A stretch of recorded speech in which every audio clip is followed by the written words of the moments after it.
รี่กับพวกเรานะครับผมในวัน Recipe ของ Daily Today ครับผมซึ่งจริงๆวันนี้ก็เขาเรียกว่าอะไรมีการเลื่อนกันเกิดขึ้นเนาะตามข่าวสารนะครับผมก็ถือว่าเรามีเวลาแบบกดบัตรกันยาวๆนะครับผมก็หวังว่าจะเจอทุกคนณตรงนี้นะครับผมที่ผมจับผมถ่ายไว้ก่อนนะครับ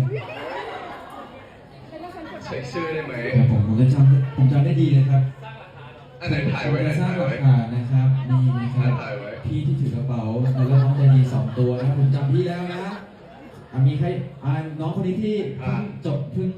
เลิกเรียนมานะครับแล้วก็พี่ผู้หญิง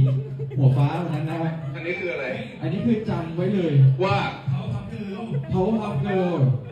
แล้วก็มีพี่ที่มีกระเป๋าแล้วก็มีน้องใจดี4 ตัวนะครับ อันนี้คือจะให้มาหรือว่ายังไง อะไรนะครับ อันนี้คือ อันนี้คือจดจำ ว่า เดี๋ยวเราจะใช้ AI